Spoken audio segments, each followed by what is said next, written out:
리딩 지저스 7번째 시간, 오늘은 이삭의 일생과 그리스도에 대해서 살펴보겠습니다. 좀 오랜만에 공부하는 것 같은데요. 혹시 그 전에 들었던 내용들을 다 기억하고 계십니까? 알겠습니다.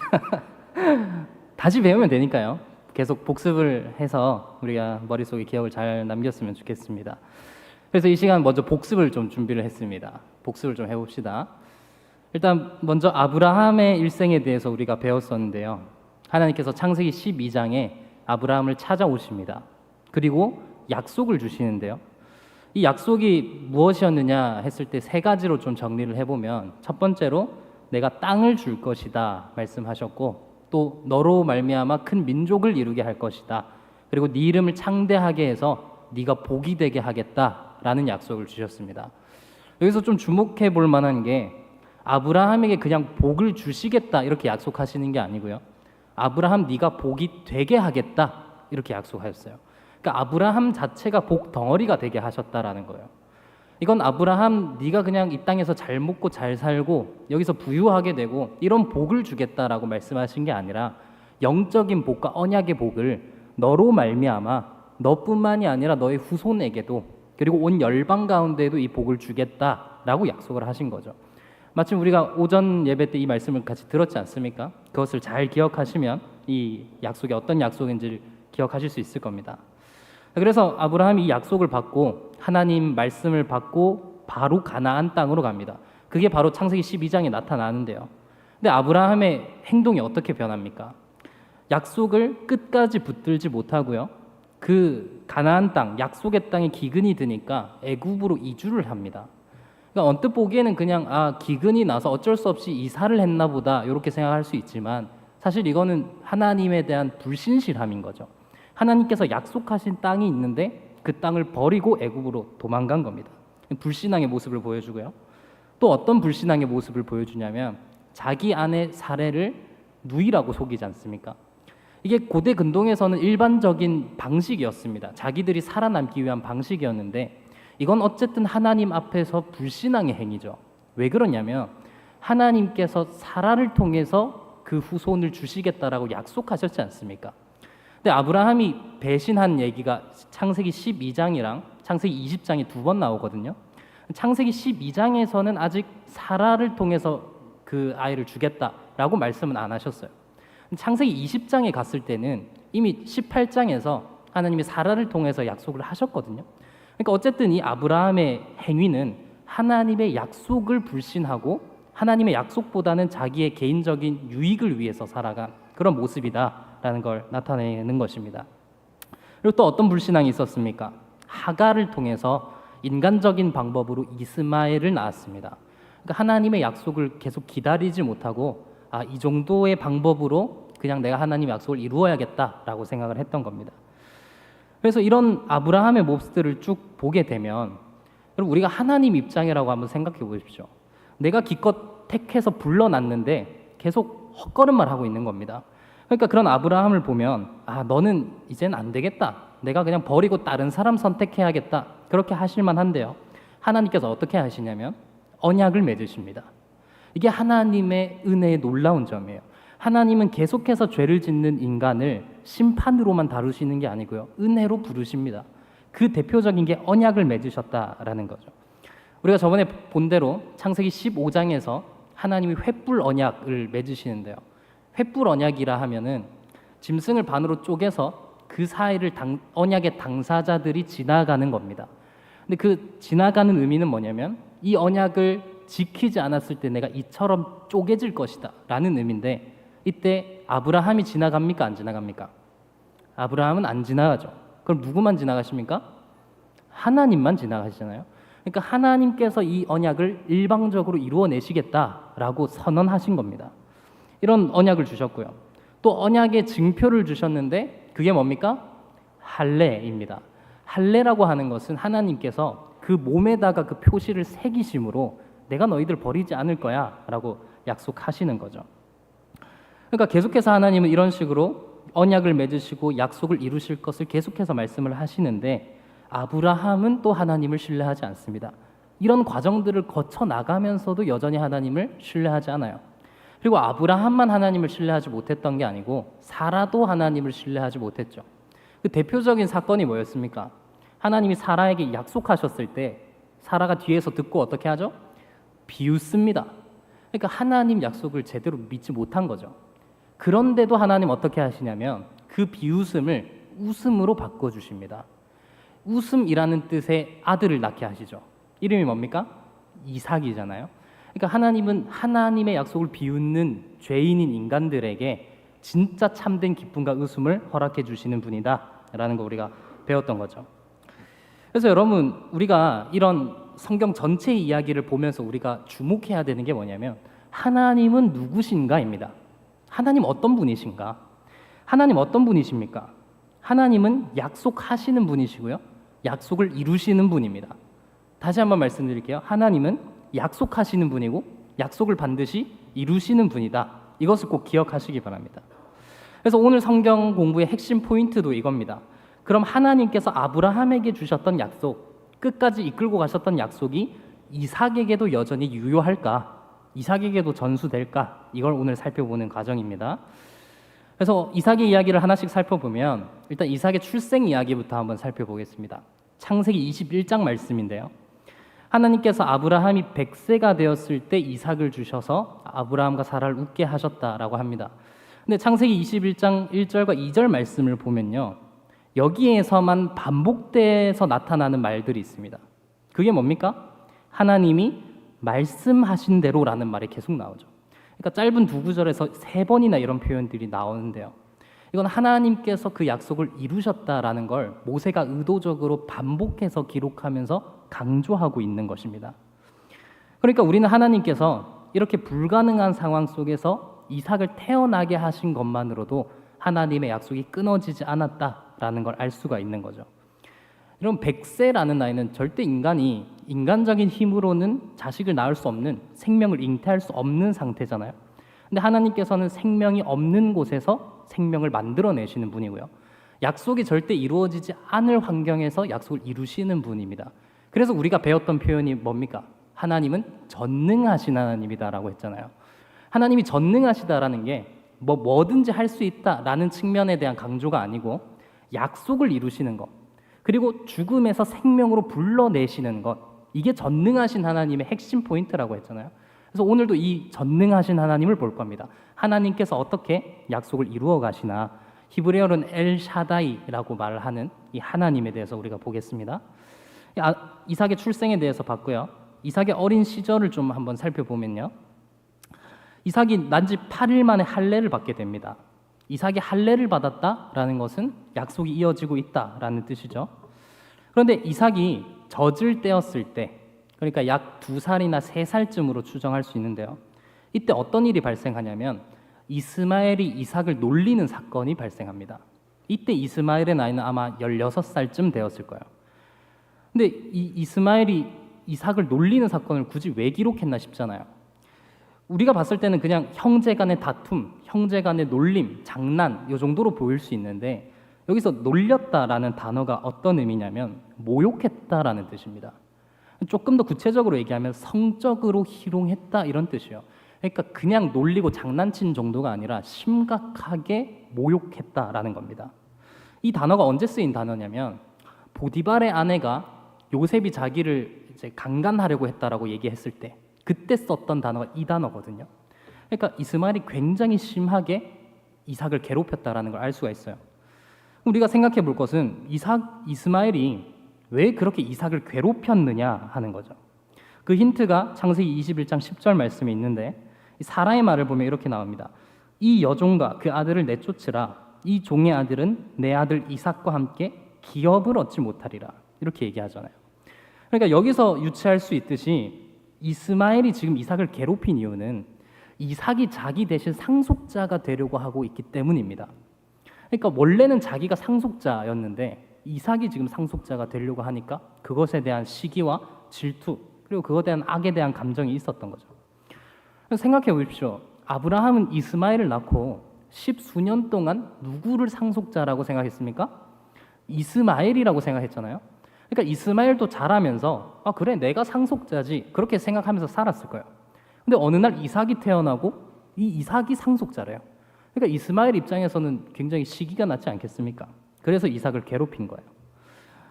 그래서 이 모습들을 봤을 때 인간적인 측면으로 보면 이스마엘의 심정이 어느 정도는 이해가 됩니다. 하지만 사실 이건 누구에 대한 도전입니까? 이건 이삭을 괴롭힌 것도 아니고 아브라함에 대한 도전을 한 것도 아니고요. 하나님에 대한 도전이죠. 왜냐하면 이삭을 택하신 분이 하나님이시기 때문에 이스마엘이 아무리 인간적인 감정으로 시기가 낮다라고 해도 이 반대를 하는 것은 하나님께 대한 반대라는 거예요. 근데 아무리 봐도 이스마엘 입장에서 좀 억울할 수 있잖아요. 그런데 여러분 생각해 보십시오. 이스마엘이 그럼 이 이삭을 언약의 후손으로 인정해서 이 이삭을 잘 돌보아 주었더라면 어땠을까요?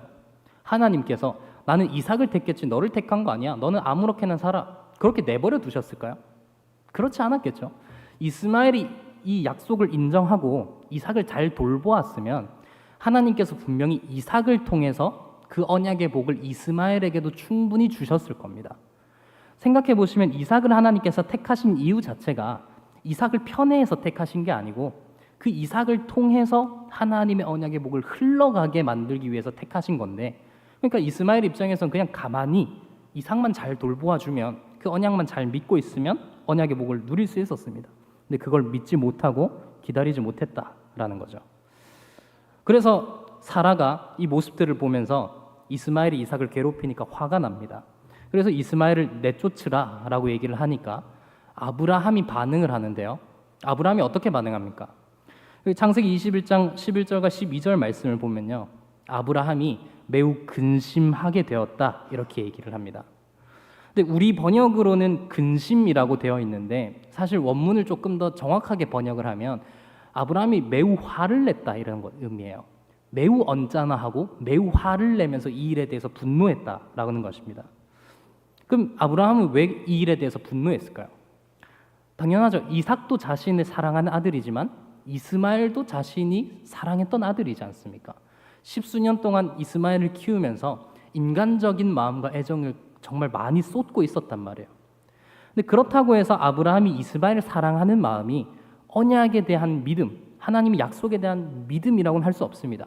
오히려 그냥 인간적인 애정 때문에, 인간적인 마음 때문에 하나님의 약속을 등한시 여기고 있는 그런 모습인 거죠. 그래서 하나님께서 아브라함에게 다시 한번 분명하게 말씀하십니다. 21장 12절 말씀, 내 아이나 내 여종으로 말미암아 근심하지 말고 사라가 내게 이른 말을 다 들으라.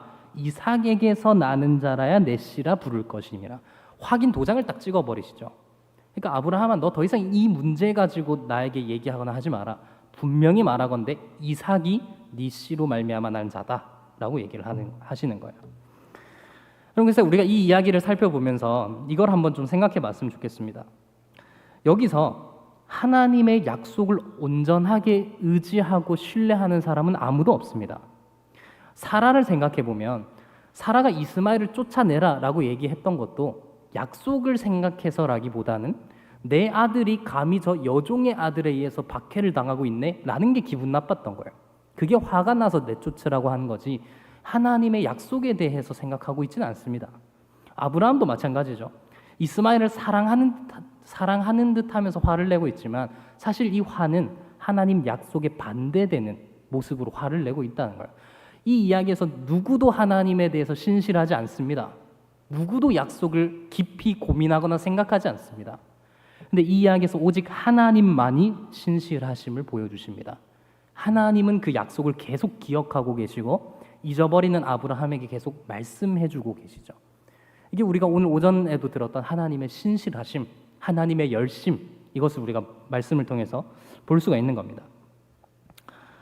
자, 그렇다면 우리 창세기 21장 사건을 간단하게 봤는데요. 그럼 신약 성경에서는 이 창세기 21장 말씀에 대해서 어떻게 해석하는가에 대해서 좀 보겠습니다. 바울이 갈라디아서 4장에서 이 창세기 21장 사건을 해석합니다. 근데 바울이 갈라디아서 전체에서 하는 메시지가 뭐냐면 이런 거예요. 율법이 우리를 의롭게 만들지 못한다. 오직 하나님의 아들을 믿는 믿음으로만 우리가 의롭다 하심을 얻을 수 있다. 즉 무슨 말이냐면 우리의 노력이나 우리의 행위로 하나님의 은혜를 받을 수 있는 게 아니라 오직 전적인 하나님의 은혜와 공로로 말미암아 우리가 의롭게 될 수 있다라고 갈라디아서 전체에서 얘기를 합니다. 그런데 그 이야기를 하면서 창세기 21장 사건을 해석해요. 근데 이 해석에 대해서 뭐라고 얘기하냐면, 봐라, 이스마엘은 여종인 하갈에게서 태어났고 이삭은 자유자인 사라에게서 태어났다. 그런데 이스마엘은 어떤 사람이냐면 육체를 따라 난 사람이고 이삭은 약속을 따라 난 사람이다. 그래서 이스마엘은 약속을 따라 난 사람이 아니기 때문에 쫓겨난 것이다. 그래서 이어서 이렇게 얘기합니다. 그런데 너희는 육체를 따라 난 이스마엘 같은 자들이 아니라 약속을 따라 난 이삭과 같은 자들이다. 그러므로 너희는 이제 율법에 매인 종이 아니고 자유를 가진 아들들이다. 이렇게 쫙 설명을 합니다. 그럼 이게 무슨 말일까요? 그러니까 쉽게 말하면 바울은 일종의 비유로 이 창세기 21장 사건을 해석하고 있는 건데요. 이스마엘이라는 사람이 상징하는 것이 있습니다. 여러분, 이스마엘은 어떤 사람이냐면 인간적인 열심과 노력의 산물입니다. 그렇죠? 아브라함이 하나님 약속을 기다리지 못하고 그래 내 힘으로 좀 어떻게 해보겠어 하고 낳은 아들이 이스마엘이잖아요. 근데 반대로 이삭은 어떤 인물이냐면 인간의 어떠한 행위나 공로가 없이 전적인 하나님 은혜로 태어난 자식이 이삭이에요. 하나님의 선물인 거죠. 그러니까 우리가 이삭과 같이 약속을 따라 난 자들이다라는 말은 무슨 말입니까? 너희들은 너희들의 행위와 열심으로 하나님께 인정받을 수 있는 존재들이 아니라 오직 하나님의 은혜로 인정받은 존재들이란다. 너희가 하나님의 백성이 된 것은 너희가 잘나서 된 것이 아니라 오직 하나님이 신실하셨기 때문에 너희가 하나님의 백성이 된 거다. 너희들 자랑할 것 없다. 이렇게 얘기를 하는 겁니다. 이해가 되십니까? 그럼 이걸 우리 교회에 조금 한번 적용해 봅시다. 우리가 한 2주 전에 유아 세례식이 있었습니다. 최해담 아기에 대한 유아 세례식이 있었는데요. 해담이가 유아 세례를 받은 이유가 무엇입니까? 우리 교회가 신실해서 그런가요? 아니면 그 부모가 너무 신실하니까 그 믿음을 대가로 해서 세례를 받은 겁니까? 그 세례를 주는 자가 신실해서입니까? 그게 아니라는 겁니다. 우리 아기, 아무것도 모르는 아기에게도 세례를 베풀 수 있는 이유가 뭐냐면 우리의 신앙을 담보로 하거나 근거로 해서 주는 게 아니고요. 오직 하나님의 약속 때문입니다. 하나님께서 내가 너희뿐만이 아니라 너희 언약의 후손들과도 약속을 맺을 거야. 너희 후손들에게도 언약의 복을 줄 거야 라고 성경에서 약속하셨기 때문에 그걸 근거로 우리가 아이들에게 세례를 베푸는 것이다 라는 거죠. 그러니까 여러분, 우리가 살아가는 모든 삶이 그런 것입니다. 우리가 왜 오늘도 생명을 얻고 살아갑니까? 우리 신실함 때문이 아니고요. 하나님의 신실하심 때문입니다. 그러면 우리 교회가 자랑해야 될 게 뭘까요? 우리 교회는 건물이 참 예뻐. 아니면 우리 교회는 신앙 좋은 사람들이 많아. 이거 자랑해야 되겠습니까? 애초에 우리의 신앙이라고 하는 건 하나님의 선물이잖아요. 그러니까 우리가 자랑해야 될 건 오직 하나님의 신실하심과 그리스도의 은혜밖에는 없습니다. 우리는 그런 은혜를 받은 언약의 후손들이라는 걸 기억하시기 바랍니다. 그리고 우리 애들에게 주신 하나님의 임무는 뭐냐면 이 약속을 우리 때에 끝내는 게 아니라 계속해서 언약의 후손들에게 전수해 주는 거예요. 우리 자녀들에게 뭘 주겠습니까? 멋진 건물을 남겨주면 아이들이 잘 자라겠습니까? 아니에요. 언약을 후손들에게 전달시켜 주는 겁니다. 그게 세례고 그게 은혜의 방편들인 것이죠. 그런 교회가 되었으면 좋겠습니다. 그래서 우리가 이 언약의 신실한 백성들이다라는 것을 기억하시고 계속해서 이 말씀을 들었으면 좋겠는데요. 다음으로 좀 살펴볼 게 아브라함이 이삭을 바친 이야기를 좀 보겠습니다. 지난 시간에 아브라함의 믿음과 순종이 어떠한가에 대해서 살펴봤었는데요. 아브라함이 이삭을 바친 결정은 정말 쉽지 않은 결정이죠. 당연히 내 사랑하는 독자를 하나님께 바친다라는 것 자체가 말도 안 되는 순종인데 이게 왜 더 놀라운 순종이었느냐를 생각해 보면요. 하나님께서 분명히 이삭을 통해서 내 약속을 이루어 가겠다라고 말씀하셨잖아요. 근데 하나님이 갑자기 이삭을 바치라고 합니다. 그럼 아브라함 입장에서는 어떤 생각이 들까요? 아니, 저번에 분명히 이삭을 통해서 약속하셨는데 이제 와서 이 약속을 철회하시면 어떻게 되는 거지? 나한테 주셨던 약속은 어떻게 되는 거지? 라는 의문이 들 수밖에 없지 않습니까? 당시 고대 근동의 가치관들을 좀 생각해 보면 이때 사람들은 신을 어떻게 생각했냐면 변덕스러운 존재라고 생각했습니다. 우리들이 믿는 신들은 오늘은 우리들에게 잘해줄지 몰라도 내일은 변덕스럽게 바뀔지 몰라 이렇게 생각했던 게 고대 근동의 가치관이거든요. 그러니까 아브라함도 이렇게 생각할 수 있었던 거죠. 아, 하나님도 다른 이방 신들과 다를 거 없구나. 아, 지금까지 그냥 나한테 장난치신 거구나. 하나님 마음과 뜻을 바꾸셨나 보다. 이렇게 생각할 여지가 있었어요. 근데 아브라함이 모리아산에 이삭을 바치러 가면서 3일이라는 시간이 있었는데 그 긴 시간 동안 계속해서 하나님 말씀을 묵상했을 겁니다. 그리고 결론적으로 이삭을 바쳤잖아요. 그러니까 아브라함의 믿음을 그 별 볼 일 없던 믿음을 하나님이 성장시켜 주셨다라는 걸 우리가 이 이야기에서 볼 수 있었습니다. 그래서 우리는 이 이야기를 보면서 아브라함의 순종이 참 대단하다. 여기에 포커스를 맞추는데 사실 여기서 이삭의 순종도 굉장히 중요하다라는 걸 우리가 볼 수 있습니다. 이때 이삭이 제물로 바쳐질 때의 나이가 정확하지는 않은데 아마 최소 청소년쯤은 되었을 겁니다. 그리고 더 높게 잡는 학자들은 36세까지도 잡습니다. 그러니까 아무것도 할 수 없는 힘없는 어린아이가 아니라 충분히 아브라함을 뿌리치고 이 산에서 뛰어 내려올 수 있는 그런 나이라는 거죠. 이때 아브라함의 나이가 한 120에서 130세쯤 됐을 거니까 충분히 이길 수 있었던 겁니다. 근데 성경에서는 이삭이 반항을 했다 이런 얘기가 전혀 기록되어 있지 않습니다. 그러니까 이건 이삭이 자발적으로 아버지께 순종했다라는 것을 보여주는 표인 거죠. 여러분, 아버지께 자발적으로 순종한 아들, 이 이야기에서 보여지는 분이 누굽니까? 우리는 이 이야기에서 예수 그리스도를 볼 수가 있습니다. 하나님의 뜻이 무엇이었냐면 아들을 내어주심으로써 온 인류를 구원하시겠다. 이게 성부 하나님의 뜻이었는데요. 근데 이 뜻은 성부 하나님의 뜻이기만 한 게 아니라 아들 예수 그리스도의 뜻이기도 했습니다. 이 계획이 언제부터 있었습니까? 창세 전부터 있었잖아요. 그리고 그 창세 전부터 삼위 하나님의 계획 안에 이 모든 플랜들이 있었단 말이에요. 그러니까 예수님께서는 그냥 억지로 마지못해 끌려가신 게 아니라 자발적으로 순종하셨다라는 것을 우리가 알 수 있는 거죠. 빌립보서 2장 6절에서 8절 말씀, 그는 근본 하나님의 본체시나 하나님과 동등됨을 취할 것으로 여기지 아니하시고 오히려 자기를 비워 종의 형체를 가지사 사람들과 같이 되셨고 사람의 모양으로 나타나사 자기를 낮추시고 죽기까지 복종하셨으니 곧 십자가에 죽으심이라 이렇게 얘기를 하죠.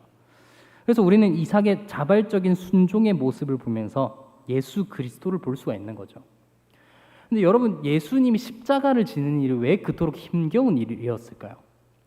그게 예수님이 육체적인 고통이 무서워서 힘들었다라기보다 하나님과 관계가 끊어지는 고통 때문에 힘들어하셨습니다. 겟세마네에서 자신의 땀이 피가 되도록 기도하시는데 왜 그렇게까지 자신의 몸을 쳐서 기도하셨냐면 하나님과 떨어지는 게 너무 싫으셨던 거예요. 그러니까 핵심은 뭐냐면 예수님도 그냥 십자가를 지신 게 아니라 자기의 육체를 쳐서 복종시킬 만큼 힘든 십자가의 길이었다라는 겁니다.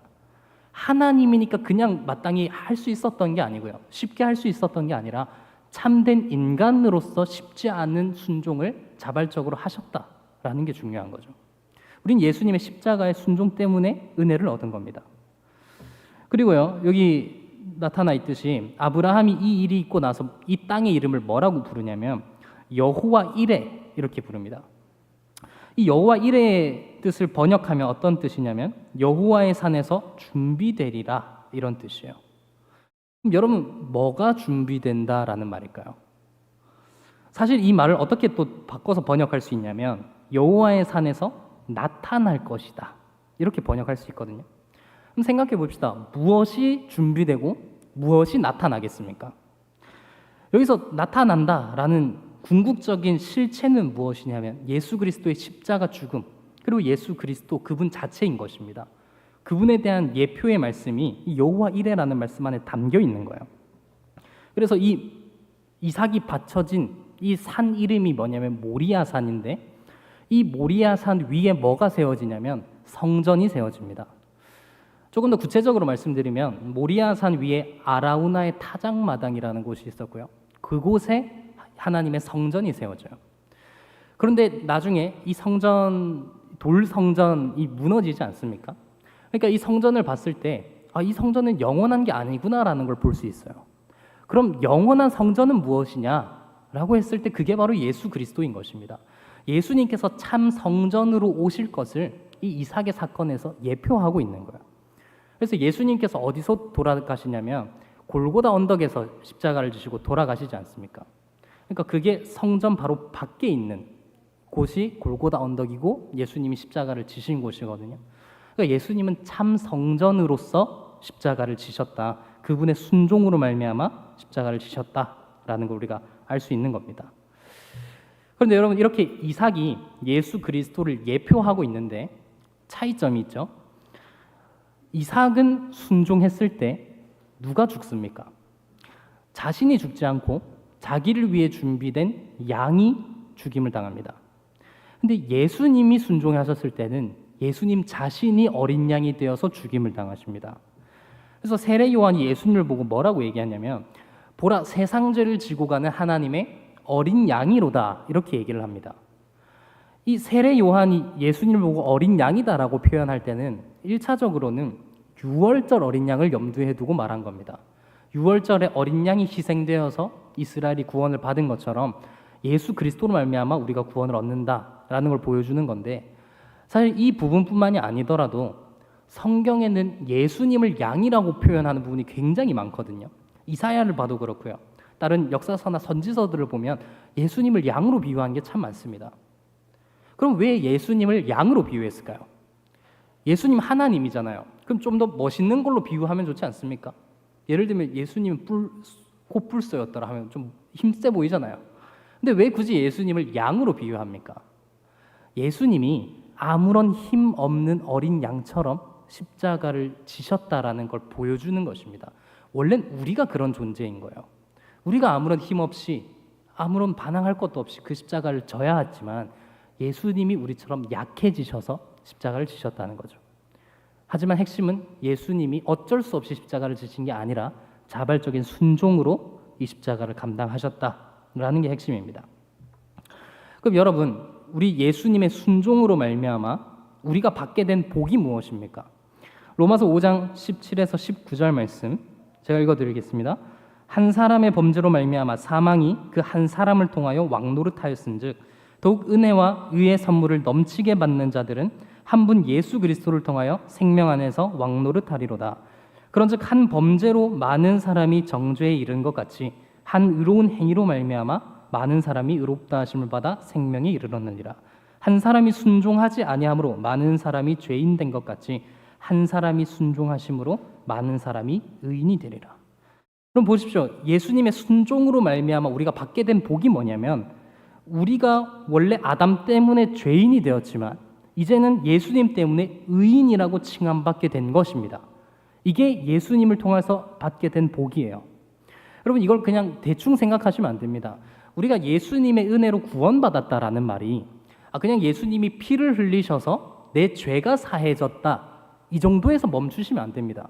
예수님의 십자가의 진짜 진가는 어디서 나타나냐면 예수님의 의로움이 우리들에게 전가되었다라는 거예요. 우리가 십자가로 말미암아 구원받았다라는 건 그냥 죄를 용서받았다 정도가 아니라 의인이 되었다는 거예요. 하나님 앞에 의롭다고 여김받게 되었다라는 걸 뜻하는 겁니다. 그럼 우리는 하나님 앞에서 어느 정도로 의인으로 여겨질까요? 그래도 좀 괜찮은 사람? 어느 정도 윤리적, 도덕적으로 나쁘지 않은 사람? 이 정도로 의인으로 여겨지는 게 아니고요. 예수님만큼 의인으로 여겨지는 겁니다. 그러니까 하나님의 눈으로 우리를 바라보셨을 때는 너희들은 내 아들 예수만큼 의로운 자야 라고 칭해 주시는 거예요. 물론 실질적으로 아직 우리는 죄인이죠. 죄의 습성들을 가지고 있죠. 하지만 하나님은 그 정도만큼 우리를 의인으로 여겨주시는 겁니다. 그게 가능했던 이유는 예수님이 순종하셨기 때문이에요. 자신의 몸을 쳐서 순종하셨기 때문에. 그러니까 여러분, 이 지점에서 예수님의 십자가가 얼마나 귀한 것인지를 좀 다시 돌아보셨으면 좋겠습니다. 예수님이 십자가를 지셨다는 거 그냥 목숨을 한번 눈 딱 감고 내어주셨다 정도가 아니고요. 일평생에 걸쳐서 우리가 해야 할 순종을 대신 하셨다라는 게 의미가 있는 거죠. 그리고 하나님께서는 거기서 멈추시지 않습니다. 우리를 의인이라고 칭해 주신 다음에 그 다음 어떻게 행하시냐면 진짜 그 의인처럼 살아가도록 우리들을 변화시켜 주십니다. 이 말을 오해하시면 안 되는 거예요. 아, 하나님이 나를 의인이라고 여겨주시니까 이제부터는 내가 막 살아도 나는 천국 티켓을 땄구나, 이렇게 생각하시면 안 됩니다. 진짜 은혜를 받은 사람은 절대 그렇게 살아갈 수가 없어요. 진짜 은혜를 받은 사람은 하나님의 사랑을 계속해서 알게 되고요, 계속 예수님 닮은 모습으로 변화시켜 주십니다. 그래서 좀 이걸 어려운 말로 정의를 말씀을 드리면, 하나님께서는 우리들을 먼저 칭의의 은혜를 베풀어 주시고 성화의 은혜로 이끌어 주십니다. 성화를 먼저 일으켜 주시는 게 아니고요, 칭의와 함께 성화를 함께 이루어 가십니다. 이걸 좀 쉽게 말씀드리겠습니다. 이런 거예요. 다른 이방 종교에서는 이렇게 얘기하는 거예요. 네가 내 앞에서 온전히 열심히 행하고 선한 일도 많이 하고 나를 위해서 뭔가를 가져다가 바치면 내가 너를 의롭다고 여겨줄게. 이게 이방 민족에서 얘기를 하는 거라면, 성경에서 말하는 건 뭐냐면 하나님이 먼저 의롭다고 여겨주시고 실제로 우리들의 모습을 그렇게 바꾸어 나가시는 것, 그게 하나님의 은혜인 것입니다.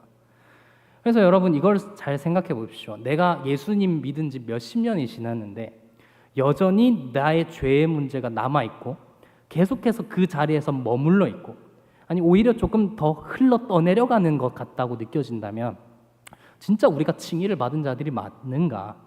하나님 성경에서 말씀하시는 건 의롭다고 여겨주시고 실제로 예수님 닮은 모습으로 변화시켜가는 것인데 진짜 그 변화의 열매들이 있는가?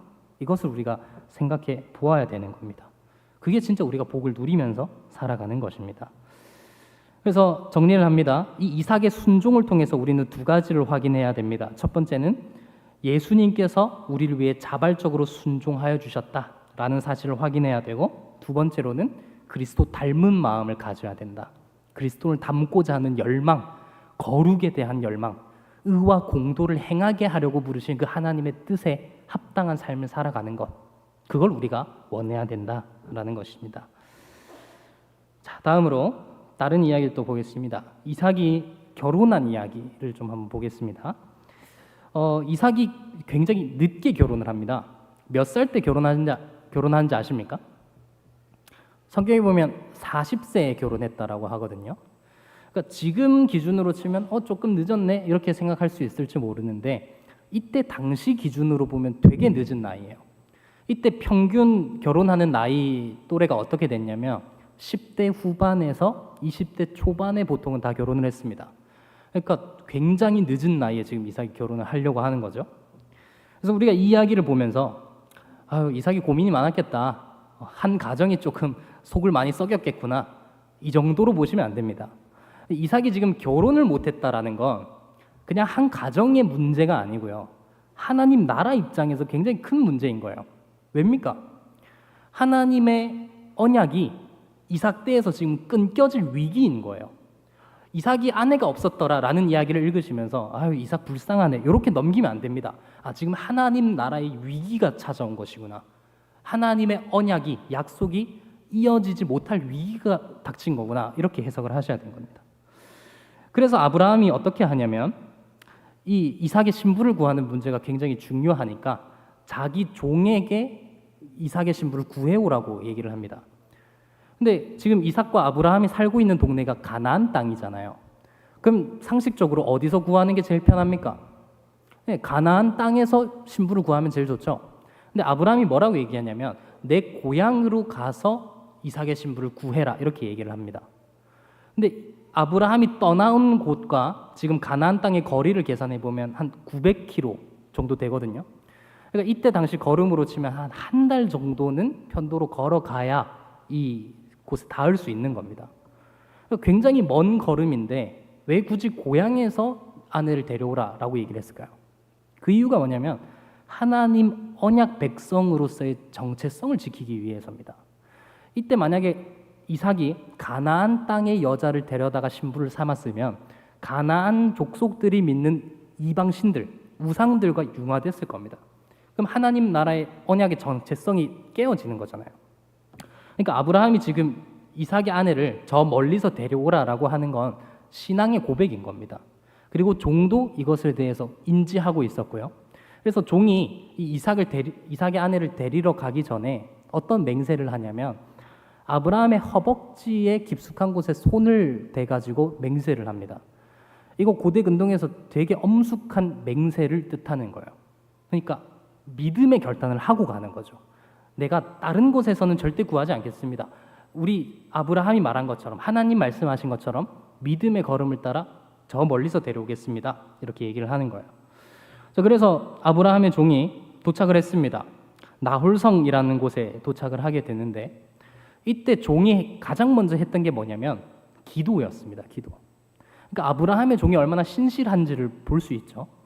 근데 아브라함의 종이 뭐라고 기도를 하냐면, 하나님, 제가 만약에 여기서 여자를 만나게 되었을 때 그 여자가 저에게도 물을 주고 제 낙타에게도 물을 먹이면 바로 그 여자가 하나님이 예비하신 이삭의 아내인 줄로 알겠습니다. 그렇게 믿음으로 기도를 합니다. 근데 여러분, 이 기도가 얼마나 비현실적인 기도냐면, 지금 이 종이 자기뿐만이 아니라 자기 낙타에게까지 물을 주는 여자를 그 여자로 알겠다 이렇게 얘기하잖아요. 근데 이때 낙타가, 아무것도 마시지 않은 낙타가 한 번에 먹을 수 있는 물의 양이 어느 정도냐면 10리터였습니다. 10리터였고요. 우물가에서 한 번 기를 수 있는, 100리터였어요. 100리터. 한 낙타가 한 번 먹을 수 있는 양이 100리터인데 한 사람이 우물에 한 번 가서 물을 기를 수 있는 양이 10리터입니다. 근데 지금 이 종이 가지고 있는 낙타의 수가 몇 마리냐면 10마리예요. 그러니까 지금 한 사람이 몇 리터를 길어야 되는 거냐면 1000리터를 길어야 되는 거예요. 근데 10리터밖에 못 기르니까 한 100번 정도 오르락 내리락 하면서 이 물을 길어줘야 됐던 거죠. 근데 이때 당시에 우물이라고 하는 게 우리가 생각하듯이 이렇게 물을 길어서 하는 게 아니고요. 어깨에다가 물동이를 쥐고 계단을 오르락 내리락 하면서 물을 길어야 됐습니다. 그러니까 굉장히 고강도, 정말 말도 안 되는 수준의 헌신을 지금 이 종이 요구를 하고 있는 거예요. 근데 놀라운 일이 일어나죠. 종이 이렇게 기도를 하는데 기도가 마치기도 전에 리브가가 나타납니다. 그리고 리브가가 굉장히 적극적으로 이 말씀대로 순종합니다. 성경을 보니까 리브가가 뭐라고 얘기하냐면 우물로 급히 달려가서 물을 길었다 이렇게 얘기해요. 그냥 순종한 게 아니라요. 달려가면서까지 순종을 합니다. 말도 안 되는 순종을 보여주는 거예요. 그리고 리브가의 순종을 계속해서 보면 놀라운 점들이 너무 많습니다. 지금 이 리브가를 만났잖아요. 그럼 이때 당시는 그 여자의 부모랑 얘기를 좀 했어야 됐기 때문에 종이 리브가의 부모를 만납니다. 그러면서 이 리브가를 좀 데려가겠다라고 얘기를 하니까 부모들은 너무 가짭스럽잖아요. 그래서 열흘 정도만 우리랑 좀 같이 있게 해달라라고 얘기를 하는데 리브가가 뭐라고 얘기하냐면 저 지금 가겠습니다 이렇게 얘기합니다. 종이 지금 당장 떠나야 된다라고 하니까 종의 말을 듣고 네, 그 말대로 순종할게요. 지금 나갈게요. 이렇게 얘기하고 떠납니다. 그러니까 지금 이 리브가의 순종이 너무 말도 안 되게 대단하다라는 걸 우리가 볼 수 있잖아요. 근데 여러분, 우리가 여기서 주목해야 되는 게 뭐냐면 이 종이 얼마나 신실한가, 그리고 리브가가 얼마나 위대한가, 이것에 주목할 게 아니라 그 뒤에서 역사하시는 하나님의 일하심이 얼마나 위대하신가, 그걸 봐야 됩니다. 여기서 핵심은 종이 기도를 했고 그 기도를 하나님이 들으셨다라는 거예요. 그리고 기도를 들으시고 그대로 응답하셨더라. 하나님이 한 종의 기도도 허투루 듣지 않으시고 그 기도대로 역사하셨더라. 이게 이 말씀의 핵심 포인트인 것입니다. 생각해보면 리브가라는 사람은 하나님을 전혀 모르는 사람이지 않습니까? 아브라함도 원래 하나님을 모르는 우상숭배자였고요. 리브가도 우상숭배자였을 가능성이 높습니다. 근데 그 리브가가 갑자기 순종하며 이 머나먼 길을 떠나오겠다고 결정하는 거, 이 사람의 능력으로 되는 게 아니고요. 이 사람의 신실함 때문에 되는 게 아니라 하나님의 신실하심이 이 리브가를 계속 이끌고 계시다라는 걸 이 이야기에서 볼 수 있는 거예요. 이 이야기에서 놀랍게도 이삭이 한 일은 아무것도 없습니다. 자기 아내를 얻는데요. 그러니까 하나님의 역사가 족장들을 통해서 이루어지는 게 아니라 하나님 당신의 신실하심을 통해 이루어진다라는 걸 보여주고 있는 것이죠. 또 다른 이야기로 조금 넘어갑시다. 금방 마칩니다. 걱정하지 마십시오. 이제 이삭의 다른 이야기들을 좀 살펴보게 되면 이삭이 이제 좀 어느 정도 시간이 지나서 가나안 땅에서 잘 살고 있다가 가나안 땅에 기근이 들어서 그랄이라는 곳으로 도피하게 됩니다. 근데 이 이야기 어디서 많이 들어본 경험이 있죠? 이삭의 아버지 아브라함도 애굽에서 살다가 가나안에서 살다가 기근이 되니까 애굽으로 도피했잖아요.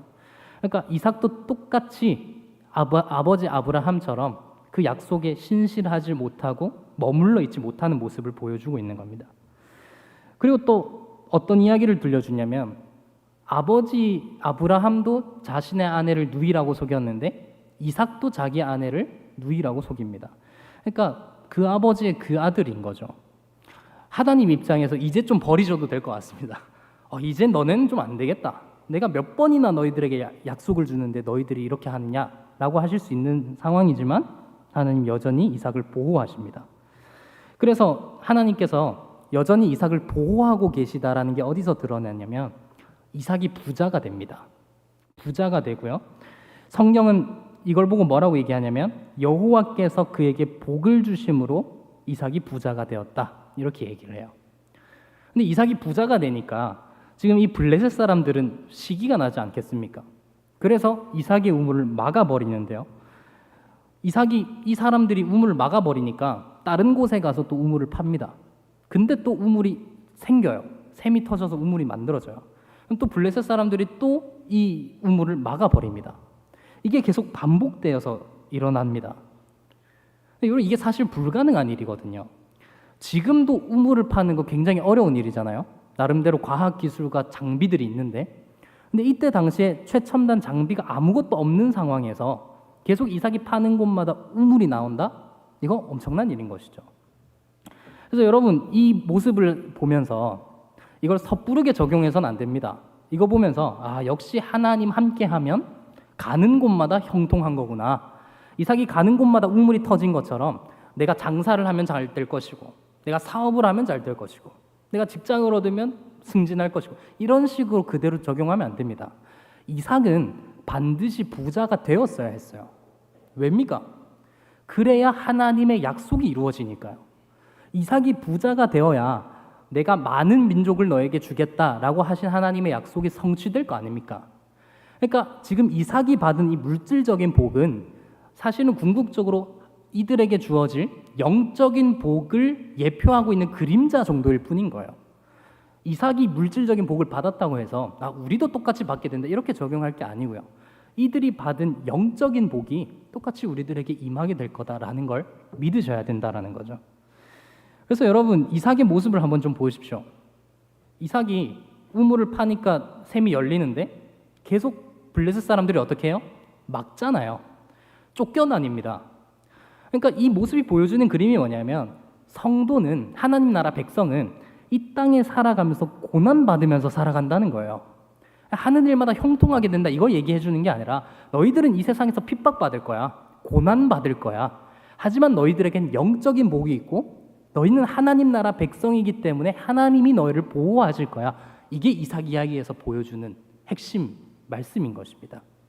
이걸 우리들에게 영적인 복으로 적용해야 된다는 걸 꼭 기억하시기 바랍니다. 자, 마지막으로 이제 이삭이 야곱을 축복한 내용을 좀 살펴보고 마무리를 해보도록 하겠습니다. 창세기 27장의 내용인데요.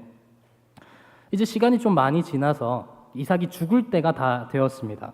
그래서 아들들에게 좀 축복을 해주려고 하는데 여기서 이삭이 축복하려고 했다라고 했을 때 축복은 아버지가 아들들한테 하는 덕담 수준이 아닙니다. 그냥 우리가 아들들에게 주는 너 잘 살아라, 번영해라 이런 수준이 아니고요. 언약에 대한 예언적 말씀인 것입니다. 하나님의 언약이 지금 이삭을 통해서 흘러 내려가고 있기 때문에 이삭이 축복을 하는 장면은 그 언약의 복을 누가 받을 것인가, 누가 이어받아서 그 언약이 진행될 것인가를 보여주는 굉장히 중요한 그림인 거예요. 근데 이삭이 야곱에게 축복을 해주고 싶어 하지 않고요. 누구에게 해주고 싶어 하죠? 에서에게 해주고 싶어 한단 말이에요. 그 이유가 무엇인지가 중요합니다. 그럼 이삭이 왜 에서한테 복을 주고 싶어 했을까요? 그 이유가 성경이 기록하고 있는데 에서가 사냥한 고기를 이삭이 좋아했기 때문이라고 얘기를 합니다. 이삭이 에서를 사랑했던 이유는 다른 게 아니고요. 고기 때문이었어요. 그러니까 모세는 의도적으로 이 이야기를 기록을 하면서 뭘 얘기하고 싶은 거냐면 그냥 이삭은 입맛대로 살았던 인물이다 이런 걸 말해주고 있는 거예요. 자기 입맛대로 하나님의 영적인 복, 약속 이런 거 전혀 생각하지 않고 그냥 내 만족과 내 유익, 나한테 도움이 되는 존재, 그 존재들만을 사랑하면서 살았던 거죠. 이삭의 처음 모습은 그렇진 않았습니다. 나름대로 묵상하는 모습도 보이고 하나님 뜻대로 잘 살아가는 모습들을 보여줬는데, 그 인생의 후반부가 되었을 때는 그 영적인 눈이 어두워졌다라는 걸 성경이 보여주고 있어요. 그래서 모세가 일부러 기록하고 있는 문장 중에 뭐가 있냐면, 이삭의 눈이 어두웠었다라고 얘기를 하잖아요. 이게 육체적인 눈이 어두웠다라는 얘기를 하는 것과 동시에 그의 영적인 시력이 약화되었다라는 걸 보여주고 있는 겁니다. 그러니까 보이지 않는 하나님의 복, 하나님의 말씀, 이것들을 보지 않고 자기 입맛과 유익에 맞는 에서를 좋아하고 그 에서에게 복을 내려주기를 원했다라는 걸 보여주고 있는 것이죠. 결정적으로 이삭은 반드시 야곱에게 축복을 해줬어야만 됐습니다. 왜냐하면 이게 하나님 말씀이었거든요. 창세기 25장 23절, 여호와께서 그에게 이르시되 두 국민이 내 태중에 있구나. 두 민족이 내 복중에서부터 나누이리라. 이 족속이 저 족속보다 강하겠고 큰 자가 어린 자를 섬기리라 하셨더라. 그러니까 이미 그들이 태중에 있을 때 하나님이 콕 집어서 큰 자가 어린 자를 섬길 거야, 에서가 야곱을 섬길 거야, 나는 야곱에게 이 복을 전수해 줄 거야 라고 말씀을 하셨는데도 고기 하나 때문에 에서에게 복을 주려고 했다라는 거죠. 그러니까 얼마나 하나님 약속을 불신하였는가를 볼 수가 있는 겁니다. 정리하겠습니다. 결론을 맺으면 우리가 이렇게 아브라함과 이삭의 이야기들을 쭉 살펴봤는데요, 계속해서 드러나는 게 무엇입니까?